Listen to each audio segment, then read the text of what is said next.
नमस्कार साथियों, हंस वाहिनी के YouTube चैनल पर आप सभी लोगों का हार्दिक स्वागत है। साथियों, आज अपन अपनी हिंदी की कक्षा को आगे बढ़ाते हैं। हिंदी में हम बहुत सारा जो बिंदु है, बहुत सारा मैटर हम करके आ चुके हैं।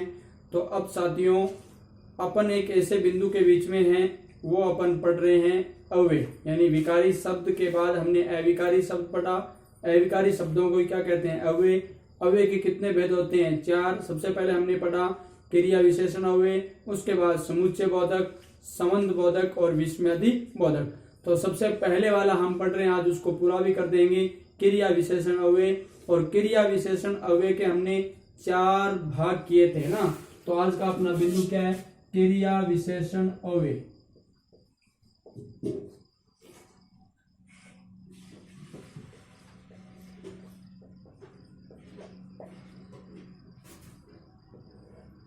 क्रिया विशेषण के बारे में हम परिभाषा से लेकर के कुछ भेदों तक भी पहुंच गए थे, यानी हमने बात की थी इसके कितने भेद होते हैं? 4 होते हैं। सबसे पहले हमने बात की कि एक तो होता है कालवाचक, एक होता है स्थानवाचक, एक होता है परिमाणवाचक, एक होता है रीतिवाचक। तो सबसे पहले हमने पहले प्रकार को हमने पढ़ लिया था, कालवाचक को। ठीक है साथियों, अब अपन पढ़ेंगे आज स्थानवाचक, उसके बाद रीतिवाचक, उसके बाद परिमाणवाचक। ठीक है, इन तीनों को पढ़ेंगे। तो सबसे पहले आज अपना 2 नंबर बिंदु है, और 2 नंबर बिंदु कौन सा है? यानी अपना दूसरा क्रिया विशेषण, और वो कौन सा है? कालवाचक। देखो, सबसे पहले हमने कालवाचक पढ़ लिया है, तो अब हम किसको पढ़ेंगे? स्थानवाचक को। स्थानवाचक क्रिया विशेषण।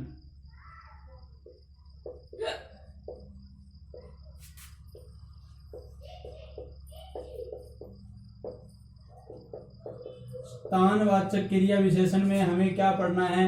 नाम के, यानी नाम के अनुसार ही यहाँ परिभाषा बन जाएगी कि, यानी हमने पहली परिभाषा बनाई थी कौन सी? कालवाचक क्रिया विशेषण की।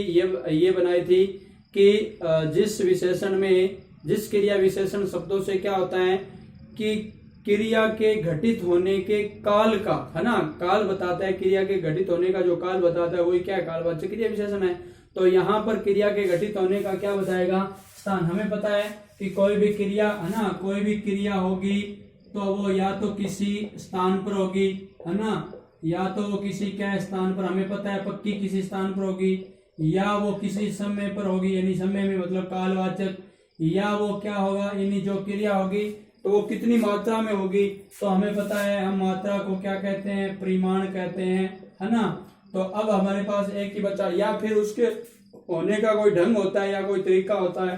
तो हमारा दूसरा जो बिंदु होता है वो होता है, एक तो देखो परिमाण हो गया, तो अगला हो जाएगा रीति, है ना, रीति, ढंग या तरीका। तो ये चारों भेद है, इसी के ऊपर आधारित है, रटना नहीं है। तो अब 1 नंबर बिंदु, है ना, आज का अपना, है ना, 2 नंबर है स्थानवाचक क्रिया विशेषण। स्थानवाचक क्रिया विशेषण को कैसे याद किया जाएगा? परिभाषा कैसे बनेगी कि क्रिया के घटित होने के स्थान को बताने वाले क्रिया विशेषण।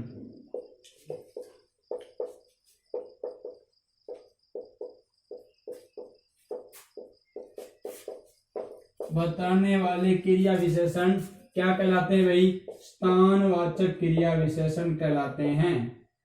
विशेषण स्थानवाचक क्रिया विशेषण कहलाते हैं।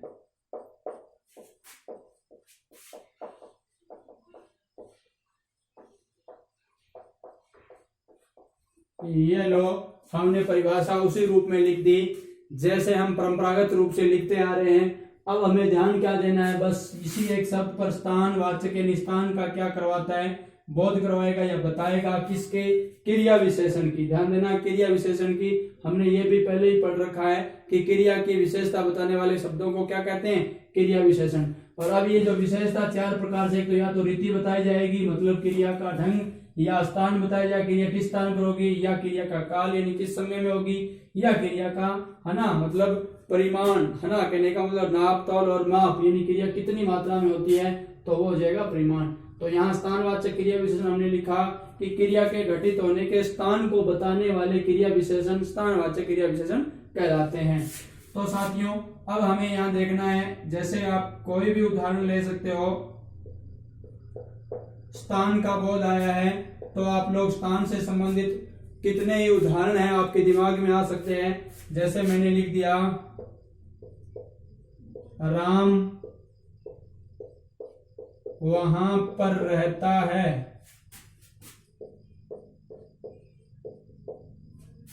कुछ अलग प्रकार से लिख देता हूं, बालक छत पर बैठा है, बालक छत पर बैठा है, राम वहां पर रहता है। अब यहाँ देखने वाली कुछ ऐसी बात आएगी, है ना, आपको एक चीज ध्यान रखनी होगी कि स्थानवाचक जो क्रिया विशेषण होता है, ये मैं एक महत्वपूर्ण बात अभी आप लोगों को बताने वाला हूं, वो ये है कि स्थानवाचक क्रिया विशेषण ही क्या होता है, अधिकरण कारक होता है। कौन सा कारक होता है, अधिकरण कारक, मतलब दोनों एक दूसरे के, है ना, संबंधित है, दोनों एक दूसरे के, दोनों एक ही समान है। अगर आप लोग इस चीज को समझो तो राम वहां पर रहता है, बात हमें ध्यान देनी है कि रहना यहाँ पर क्या है, क्रिया है, और ये रहने की क्रिया कहाँ हो रही है, वहां पर हो रही है।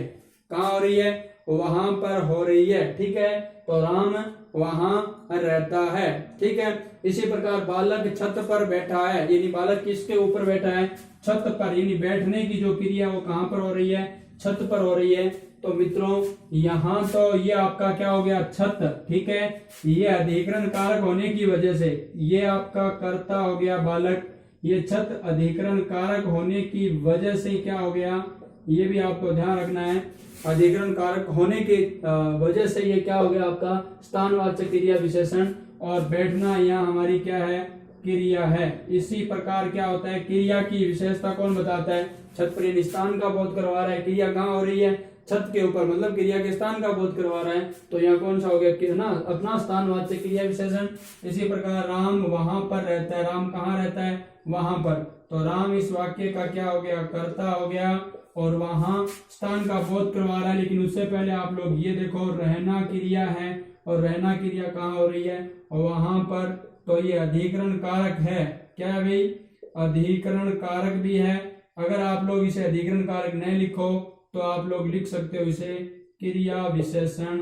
और कौन सा क्रिया विशेषण है वो तो हम पहले से ही देख रहे हैं, कौन सा क्रिया विशेषण है, स्थानवाचक क्रिया विशेषण। कौन सा, स्थानवाचक क्रिया विशेषण हो गया, ठीक है, क्योंकि हमें पता है स्थान का बोध करवा रहा है। अब देखो इसमें बहुत सारे शब्द है, अब आपको रटने की आवश्यकता नहीं है, कुछ शब्दों पर अगर ध्यान दो तो भी मामला आप लोगों को याद हो सकता है। जैसे मैं कुछ शब्द बताता हूं, उससे आप कितनी वाक्यों का निर्माण कर सकते हो। जैसे आपने लिख दिया यहाँ, अभी लिख रखा है यहाँ वाक्य, यहाँ आप लिख सकते हो वहां, कहाँ, जहां, ठीक है। ये सारे शब्द किसमें है, स्थान का बोध करवा रहे हैं, ठीक है। इसी प्रकार ऊपर, नीचे,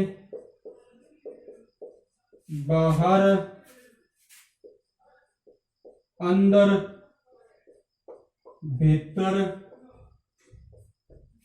आगे, पीछे, ऊपर, नीचे, ठीक है, आगे ना। तो यहाँ, वहां, कहाँ, जहां, ऊपर, नीचे, बाहर, अंदर, भीतर, आगे, पीछे, ठीक है। इसी प्रकार है ना, दाएं, बाएं, ये भी किसमें आएंगे, अपने इसी में आने वाले हैं, ठीक है। तो इससे क्या होगा, क्रिया, अब अपन कहेंगे क्रिया छत पर, है ना, मोर छत पर नाच रहा है, मोर छत पर नाच रहा है, मोर कहाँ नाच रहा है, छत पर नाच रहा है। तो नाचने की जो क्रिया कहाँ पर हो रही है, छत पर। तो हमें पता है कि अधिकरण कारक से मैं इसे क्यों जोड़ रहा हूं, बार बार मैं आपको बता रहा हूं, हम इस प्रकार जोड़कर जो चीज पढ़ते हैं तो हमें अलग से एनर्जी खर्च करने की आवश्यकता नहीं है, यानी हमारी ऊर्जा बच जाती है और वहां याद भी आ जाता है।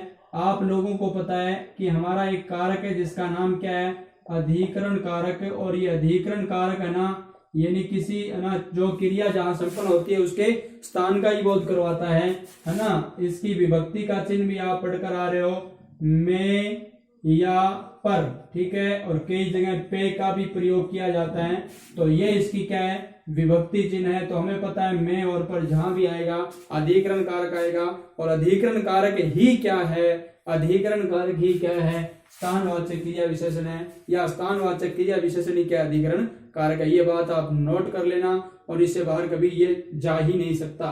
तो मैंने आप लोगों को ये प्रकार से अलग प्रकार से बात बताई है। अब आप इनसे यहाँ वहां कहाँ जहां ऊपर नीचे बाहर अंदर भीतर आगे पीछे, इन शब्दों से आप कितने ही शब्दों का क्या कर सकते हो, निर्माण कर सकते हो। तो आपका एक और महत्वपूर्ण क्रिया विशेषण है वो पूरा हुआ, जिसका नाम क्या है, स्थानवाचक क्रिया विशेषण। अब अपन आगे अगले क्रिया विशेषण की ओर चलते हैं। ये अधिकरण कारक वाली बात आप लोग साथ साथ में याद रखिएगा मित्रों। अब इनमें से कोई भी वाक्य, जैसे हमने अभी ऊपर नीचे की बात की है, कोई भी बना सकते हो, है ना। पेड़ के नीचे बैल बैठा है, तो बैल कहाँ बैठा है, पेड़ के नीचे। तो नीचे शब्द वहां पर क्या है, आप लोग समझ गए होंगे, क्रिया विशेषण है। अब अपन 3 नंबर क्रिया विशेषण की बात करते हैं, और 3 नंबर हमारा कौन सा है, रीतिवाचक। उससे पहले हम परिमाण को ले लेते हैं, परिमाणवाचक क्रिया विशेषण।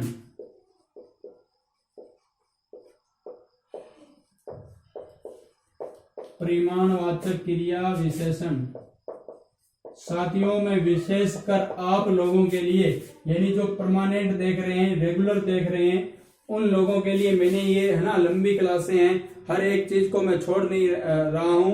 यानी एक जिस प्रकार आप लोग ऑफलाइन कोचिंग कर रहे हो, उसी प्रकार मैं हर एक पहलू पर आपको कोई भी कक्षा मिस नहीं होने दे रहा हूं, लगातार लेते आ रहा हूं। वरना तो मैं क्या करता, लोगों को आकर्षित करने के लिए 5-5, 7-7 मिनट की कक्षाएं भी डाल सकता था, लेकिन ऐसा मुझे नहीं करना है। अगर करेंगे तो भी वो अगर ट्रिक वगैरह की कोई चीज होगी तो वो आपके अन्य विषयों से संबंधित आ सकती है, लेकिन इन चीजों को रेगुलर रखेंगे। अगर इनमें भी कोई महत्वपूर्ण चीज होगी तो वो आप लोगों को लगातार दी जाएगी। हर एक सब्जेक्ट की आप लोगों को यहाँ से जानकारी मिल रही है, लेकिन मुझे लगता है आप अपने काम में थोड़े से क्या हो, है ना, कमी दिखा रहे हो, क्योंकि इन चीजों को वायरल करना चाहिए आप लोगों को, ठीक है। तो परिमाणवाचक क्रिया विशेषण आप लोगों को बिल्कुल इसका परिभाषा उसी प्रकार बना लेनी है। अब रटना यहाँ कुछ नहीं है, रटोगे तो भूल जाओगे। याद केवल यही रखना है कि क्रिया के घटित होने का, क्रिया के घटित होने का, अब यहाँ परिमाण है तो मात्रा ले लेते, की करेंगे, क्रिया के घटित होने की मात्रा बताने वाले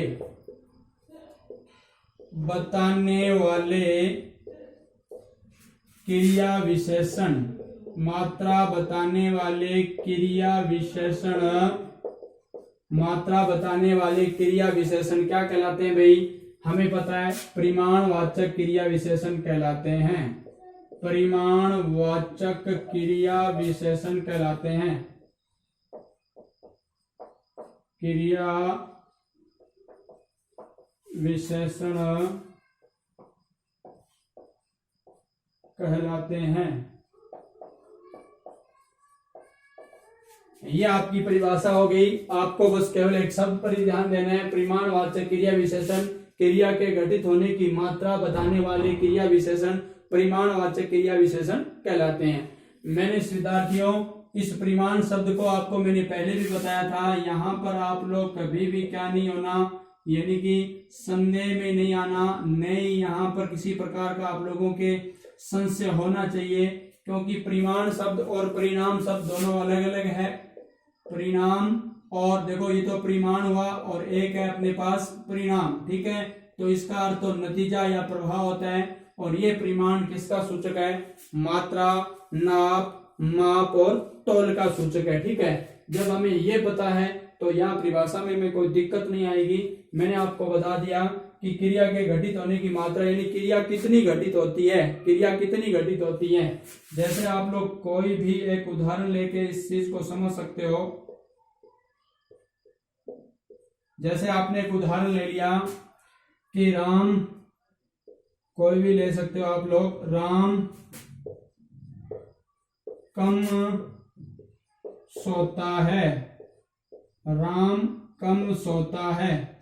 कुछ अभ्यर्थी कमेंट कर रहे थे कि लॉकडाउन की वजह से पता नहीं है नींद पर नींद आ रही है ना, बहुत ज्यादा नींद आ रही है। तो ध्यान से सुन ले मेरी बात, नींद तब तक आती रहेगी जब तक आपके दिमाग में कुछ बनने की आपने ठानी ही नहीं है। अगर आपने ये सोच लिया कि मुझे वो बनना है ना, या फिर आप अपनी ईमानदारी से उस कार्य को कर नहीं रहे हैं, अगर आपके दिमाग में वो चीज आ जाएगी और जिस दिन वो सेट हो जाएगी यहाँ कि हमें ये बनना ही है, तो आप उस बनने के चक्कर में इतना काम कर जाओगे, इतना काम कर जाओगे, जिस दिन आपको सफलता मिलेगी आप खुद हतप्रभ रह जाओगे कि ये कैसा हो गया, ये ऐसा आप ही कर सकते हो, दूसरा आपको कोई कुछ भी नहीं दे सकता। कहने का मेरा तात्पर्य है कि आप लोग नींद की बात कर रहे हो तो इसका मतलब आपका दिमाग खाली है, और खाली जब दिमाग होता है तो फिर उसमें नींद आने की स्वाभाविक सी बात है। मित्रों, अब ये सोने का समय नहीं है, जागने का समय है। बहुत सो लिए हमें, है ना, अब हमें क्या करना चाहिए, थोड़ा अब उठना चाहिए। हमारी इस चिर निद्रा की जो स्थिति है इससे हमें बाहर निकल करके अब थोड़ा सा क्या करना चाहिए, हमारी पटरी को आगे बढ़ाना चाहिए हमें, है ना, दौड़ना चाहिए। मैंने आपको बताया है दौड़ नहीं सकते तो चलो, चल नहीं सकते तो चहलकदमी करो, चहलकदमी नहीं तो घसीटो, है ना, रेंगो। कहने का मतलब हर हाल में हमें क्या करना है, भरसक मेहनत और भरसक प्रयास करता ही रहने हैं। और जब हम ये मेहनत करेंगे तो मुझे लगता है निश्चित तौर पर सफलता हमें मिलने वाली है। ठीक है साथियों, तो सोना नहीं है ना, बिल्कुल कम सोना है। आप लोगों ने भजन भी सुने होंगे कई प्रकार के ना, कि ये मतलब थोड़ा सा ही है अपना मनुष्य जो जीवन है, तो इसको आप सोने में बर्बाद मत करो। भजन कभी बाद में सुनाऊंगा, है ना। तो राम कम सोता है, बात ये थी राम कम सोता है। और अगर ले लेते हैं अनीता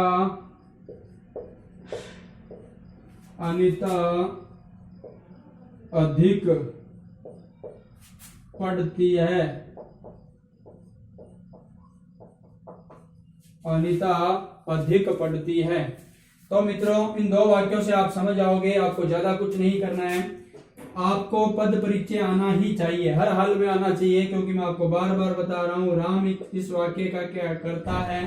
ठीक है, यहाँ सोना क्या हो गई, क्रिया हो गई, है आपकी क्या हो गई, साई क्रिया। तो सोना क्रिया की विशेषता, सोना, कितना सोना है, कितना सोता है राम, कम सोता है। राम कितना सोता है, कम। तो ये जो कम शब्द है ये सोने की क्या बता रहा है, मात्रा। क्या बता रहा है, मात्रा। राम कितनी मात्रा में सोता है, कम सोता है। कितना सोता है भाई, कम। इस वजह से ये जो कम है ये इस क्रिया की क्या बता रहा है, विशेषता। किस रूप में, मात्रा के रूप में। हमें पता है मात्रा को क्या कहते हैं, परिमाण। क्या कहते हैं, परिमाण। तो ये हमारा जो विशेषण हुआ, है ना, ये तो क्रिया हुई, और क्रिया की विशेषता बताने वाला क्या होता है, क्रिया विशेषण। क्या होता है, क्रिया विशेषण। और कौन सा क्रिया विशेषण हुआ, ये भी आप ध्यान दो, मात्रा बता रहे हैं तो परिमाण। कौन सा हुआ, परिमाणवाचक क्रिया विशेषण। तो इस प्रकार चीजें याद हो जाती हैं। और ये है आपकी साई क्रिया है यहाँ, अनीता अधिक पढ़ती है। अनीता क्या करती है, अधिक पढ़ती है। तो आप देखो यहाँ अधिक मतलब इधर कम की बात है, यहाँ अधिक है, बात तो यही है। यहाँ पर अनीता आपकी क्या हो गई, कर्ता। इस शब्द को भी दो रूपों में लिखा मिलता है, ध्यान रखना। अनीता ये भी है और अनीता, ठीक है, अनीता और अनीता दो रूपों में है। कोई भी अगर वो नाम के हिसाब से, अगर नाम के रूप में आप प्रयोग करते हो तो ठीक है। तो यहाँ देखो अधिक पढ़ती है, ये पढ़ना हमारी क्रिया हो गई, और क्रिया की विशेषता हम क्या कर सकते हैं, ले सकते हैं, है ना। और विशेषता क्या है, ये अपनी, है ना, मात्रा बता रहा है, तो है ना क्या हो गया, परिमाण बताया जा रहा है। मात्रा बोले तो परिमाण, और ये क्रिया की विशेषता बता रहे, इसलिए क्या होगा, क्रिया विशेषण। अब एक बात गौर करें, आपके दिमाग में आ गया कि ये कम है, अधिक है, बहुत है, थोड़ा है, ज्यादा है, अत्यधिक है, ये शब्द ही हमने पीछे भी पढ़कर आए हैं। इन शब्दों का भी वाक्य में प्रयोग है ना। देखो, राम कम सोता है, अगर मैं इस वाक्य को लिख दूं, देखो, राम कम सुंदर है। राम सुंदर तो है लेकिन कम है। अब देखो, यहाँ क्रिया नहीं है, भी गौर कर लो आप लोग। राम कम सुंदर है, सुंदर यहाँ पर किसके रूप में आया है, गौर करना, है ना।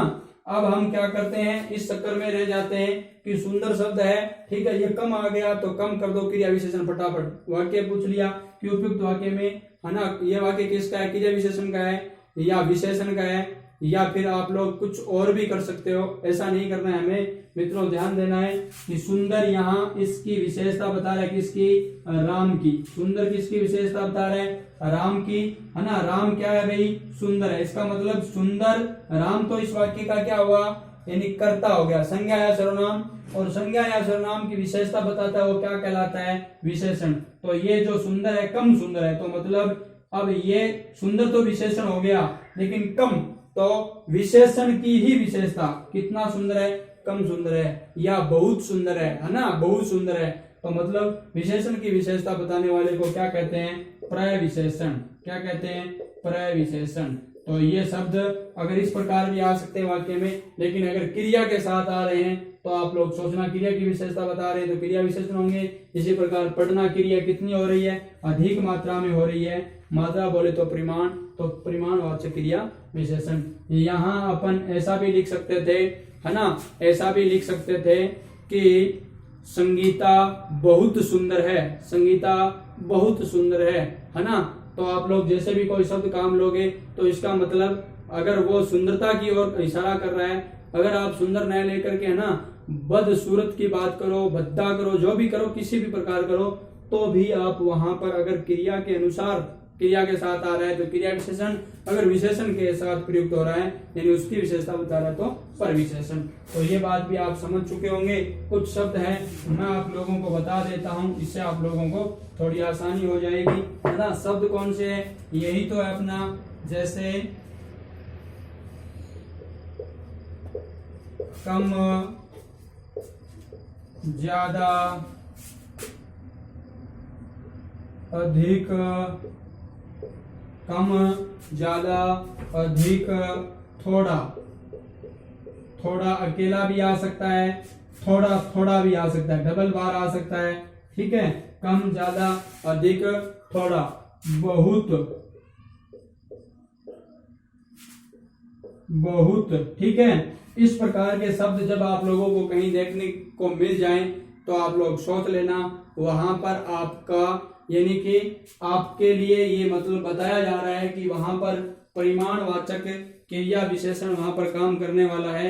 यानी किस प्रकार के शब्दों का प्रयोग वहां आपको देखने को मिलेगा, जैसे कम है, ज्यादा है, अधिक है, थोड़ा है या बहुत है। अगर इनमें भी आप लोग देखना चाहो तो काफी शब्द भी प्रयोग लिए जाते हैं, है ना। कई बार ये शब्द यानी सर्वनाम की तरह भी प्रयुक्त हो जाते हैं, जैसे जितना, कितना, उतना, ठीक है। जितना, उतना, कई वाक्य बना सकते हो आप लोग, है ना। जितना गुड़ डालोगे उतना ही मीठा होगा, जितना, उतना, है ना। वे शब्द भी इसी में है, इसी में आप काम ले सकते हो, जैसे जितना, उतना, ये शब्द भी आते हैं।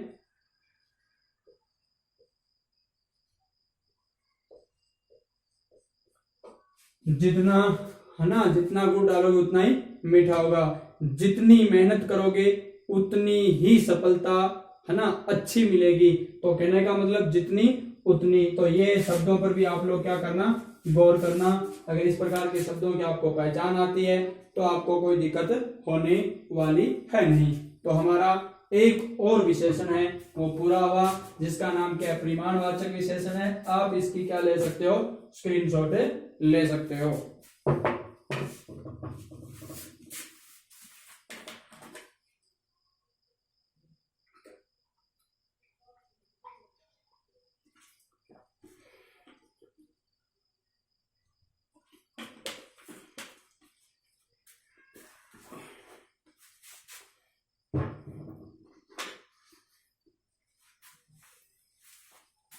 अब देखते हैं, करते हैं अगले विशेषण की बात।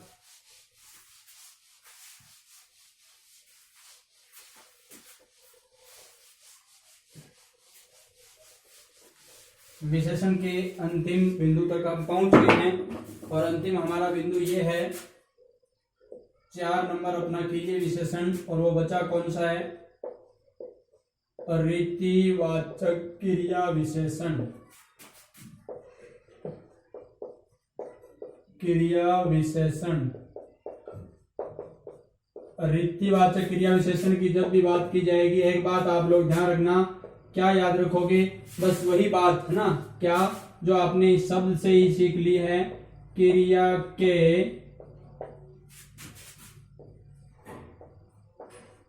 घटित होने।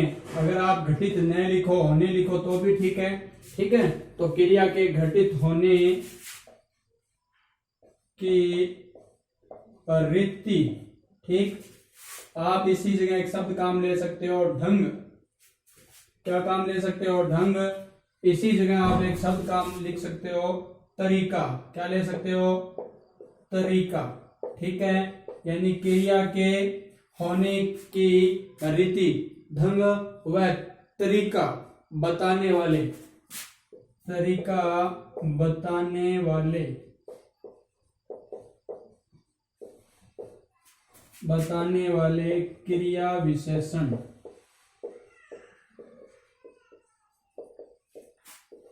क्रिया विशेषण को क्या कहते हैं भाई? परिमाणवाचक या रीतिवाचक? रीतिवाचक क्रिया विशेषण।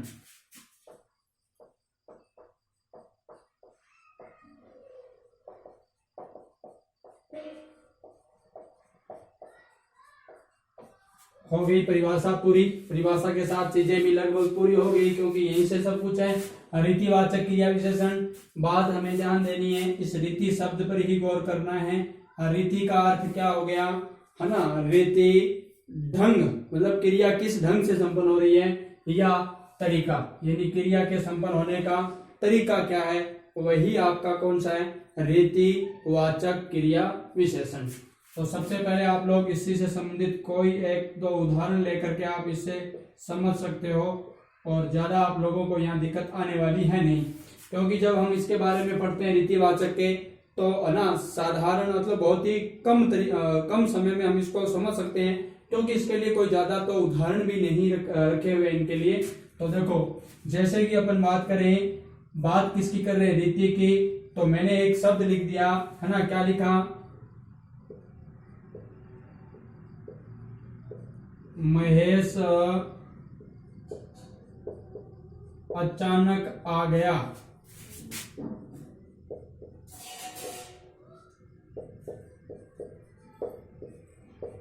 महेश अचानक आ गया। अगर आप अचानक को नहीं समझ पा रहे हो, तो अन्य भी चीजें आप उसी से समझ जाओगे।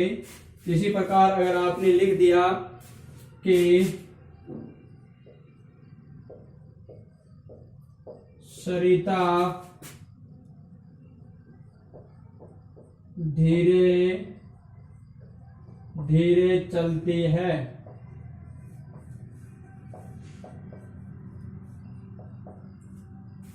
सरिता धीरे धीरे चलती है। और भी वाक्य लिख सकते हो आप लोग, अचानक, धीरे, तेज। जैसे आपने लिख दिया,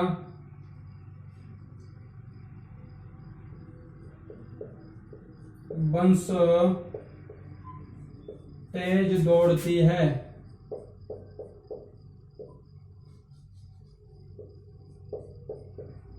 बंस तेज दौड़ती है। अब देखो, आपको करना क्या है, यहाँ केवल एक ही चीज को देखना है, पहले तो क्रिया को, और फिर ये देखना है कि क्रिया किस ढंग से हो रही है, किस तरीके से हो रही है। क्रिया किस ढंग से हो रही है या किस तरीके से हो रही है। तो देखो, सबसे पहले महेश वाक्य का क्या है? कर्ता, हम अच्छी तरह से जानते हैं। उसके बाद अचानक, क्या अभी तक समझ में नहीं आया, लेकिन आ और गया, मतलब आ गया, दोनों शब्द आना क्रिया का ही सूचक है, ठीक है। आ गया, अब ये मत सोचना गया तो वो गया नहीं, आया ही अभी तक, तो यहाँ क्रिया केवल आना ही है, और आना क्रिया हुई कैसे है? अचानक। आना क्रिया कैसे हुई है? अचानक से। तो ये तो हमारी क्या हुई? क्रिया। हमें पता है ये हमारी क्या है? क्रिया। और क्रिया कैसे हुई है? अचानक। तो क्रिया के होने की रीति, क्रिया के होने की रीति जो बताता है वो विशेषण क्या कहलाता है? रीतिवाचक विशेषण कहलाता है। मुझे लगता है आपको ये बात पूरी तरह से समझ में आ गई होगी। आप इस उदाहरण से फिर समझ सकते हो। सरिता धीरे धीरे चलती है। सरिता धीरे धीरे चलती है। तो सरिता इस वाक्य में क्या है साथियों? कर्ता, ठीक है, यानी कि स्त्रीलिंग कर्ता है ना, स्त्रीलिंग एकवचन कर्ता, और धीरे धीरे चलती है। तो यहाँ ये जो चलने की क्रिया हो रही है, चलने की जो क्रिया हो रही है वह कैसे हो रही है? धीरे धीरे। क्रिया कैसे हो रही है? धीरे धीरे, है ना। आपने ऐसे कोई सॉन्ग भी सुने होंगे फिल्मों ने ना, कि धीरे धीरे मेरी जिंदगी में आना, ऐसे सुने होंगे आप लोगों ने, ठीक है। और इन दिनों तो लॉकडाउन चल रहा, तो काफी आप लोग है ना मूवी वगैरह देखते होंगे, क्योंकि उस समय आपको शायद नींद नहीं आती है ना। नींद तो पढ़ाई की सबसे बड़ी बाधक है ना।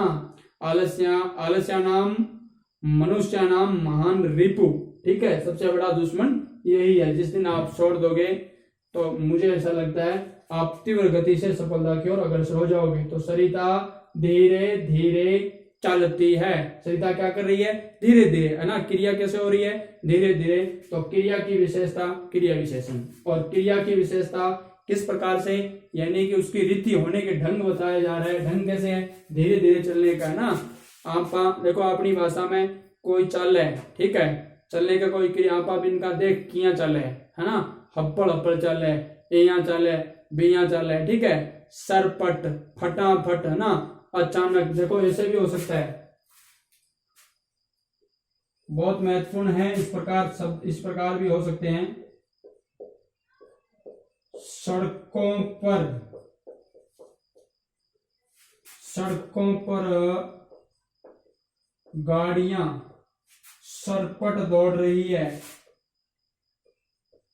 सरपट दौड़ती है, ऐसे लिख देते हैं, दौड़ती है। सड़कों पर गाड़ियां सरपट दौड़ती हैं। यहाँ पर दौड़ना क्रिया है, और इसकी विशेषता कैसे? सरपट, ठीक है। इस प्रकार भी आता है। तो कहने का मतलब फटाफट, तुम फटाफट आओ, फटाफट पढ़ो। तो आना और पढ़ने का क्रिया क्या हो रही है? फटाफट। अचानक, सहसा इत्यादि सारे शब्द क्या आते हैं, यानी अपने इसमें शामिल कर लेते हैं। बस तेज दौड़ती है, और बस को कोई तो दौड़ा रहा है ना, ड्राइवर है। बात ये है कि बस यहाँ खुद दौड़ रही है ना। तो कहने का बस को कोई भी दौड़ा रहा, लेकिन करता यहाँ पर क्या आएगी? बस ही होगी। और तेज यहाँ इस दौड़ना क्रिया की क्या है? विशेषता है। तो क्रिया की विशेषता क्रिया विशेषण, ठीक है। और उधर मैंने बता दिया सरपट किसकी विशेषता? दौड़ने की, ठीक है। तो ये भी ध्यान रखना, गाड़ियां वहां है ही, ठीक है।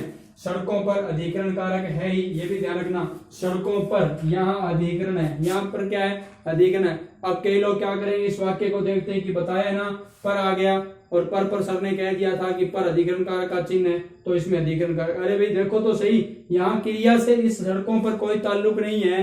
बात तो यहाँ क्रिया तो क्या हो रही है? सरपट हो रही है, फटाफट हो रही है, अचानक हो रही है। इसी प्रकार यहाँ आप शब्द लिख सकते हो, है ना। जैसे तेज हो गया, है ना। धीरे अकेला प्रयोग हो सकता है, धीरे, है ना। युगल रूप में भी आता है, धीरे धीरे, ठीक है। इसी प्रकार आप लोग, है ना, एक शब्द काम लेते हो, सहसा, है ना, अचानक, फटाफट, ठीक है। अचानक मैंने आप लोगों को बता दिया है, ठीक है। इस प्रकार के जो शब्द है उनको आप लोग किस में शामिल कर सकते हो, यानी अपनी रीतिवाचक क्रिया विशेषण। रीतिवाचक क्रिया विशेषण के तहत अपने ये सारे बिंदु आते हैं। हमें ध्यान देने वाली बात तो यहाँ पर एक ही है। रीति का अर्थ हमने जान लिया है कि ढंग या तरीका होगा। आप इनमें से किसी भी शब्द का क्या कर सकते हो? चुनाव कर सकते हो, और इनसे ये क्या हो जाएगा? मामला आपका सेट हो जाएगा। ठीक है, जैसे मैंने ये शब्द भी आप लोगों को बता रखे हैं, धीरे, तेज, धीरे धीरे, सहसा, अचानक, फटा फट। ठीक है, तो इस प्रकार के जो शब्द है हमारे किसमें आने वाले, रीतिवाचक क्रिया। रीति का मतलब ढंग या तरीका। ठीक है, तो ये हमने यहाँ पर जान लिया इस परिभाषा से, और इनकी सारी बातें हमने यहाँ पर पढ़ी है। तो साथियों, आज अपना यानी व्याकरण का एक और महत्वपूर्ण बिंदु है, ये यहाँ पर पूरा हुआ है। लेकिन फिर भी एक बार मैं पुनः आपको बताऊंगा, मेरा उद्देश्य आपको याद कराना है। रीतिवाचक क्रिया विशेषण रीति या ढंग या तरीका बताता है, और इससे क्या होगा, इस क्रिया विशेषण से मैंने आपको बता दिया कि जैसे महेश अचानक आ गया है, तो आने की क्रिया कैसे हो रही है, अचानक हो रही है। दौड़ने की क्रिया कैसे हो रही है, तेज हो रही है, तो ये इसकी विशेषता है। ठीक है, और इसी प्रकार सीता धीरे धीरे चलती है, तो धीरे क्रिया कैसे हो रही है, धीरे धीरे हो रही है। उसी प्रकार गाड़ियां सरपट दौड़ रही है, और इधर तेज, धीरे धीरे, तेज, धीरे या धीरे धीरे, सहसा, अचानक, फटाफट, ये जो शब्द है ना, जल्दी शब्द भी आ सकता है। अपन क्या कहते हैं, जल्दी शब्द का भी क्या कर लेते हैं, काम ले लेते हैं। तो इन शब्दों को, इन सभी शब्दों का प्रयोग भी अपन किसमें करेंगे, रीतिवाचक क्रिया विशेषण में। तो साथियों, क्रिया विशेषण हमारा पूरा हुआ। अब अगली कक्षाओं में हम जल्दी ही एक या 2 कक्षाओं में यानी सारे अवयवों को निपटा देंगे, और फिर हम बढ़ेंगे आगे। एक और महत्वपूर्ण हमारे बिंदु है, संधि भी हमें करनी है। उपसर्ग, प्रत्यय, समास, उससे पहले कारक, काल और वाच्य, उन सभी चीजों को हम लगातार निरंतर करते रहेंगे। और मुझे यानी मैंने तो ये सोच लिया है कि मैं आप लोगों की नींदें उड़ाकर ही रहूंगा, और कहने का मतलब ये है, आप लोगों को जागरूक करूंगा ही, क्योंकि जब तक मैं दूसरों को जागरूक नहीं करूंगा, मेरी बातें आप तक मैं नहीं पहुंचा पाऊंगा, तब तक मेरा उद्देश्य क्या रहेगा, अधूरा रहेगा। साथियों, आज की कक्षा को मैं यहीं पर विराम दूंगा। जय हिंद, जय भारत, वंदे मातरम।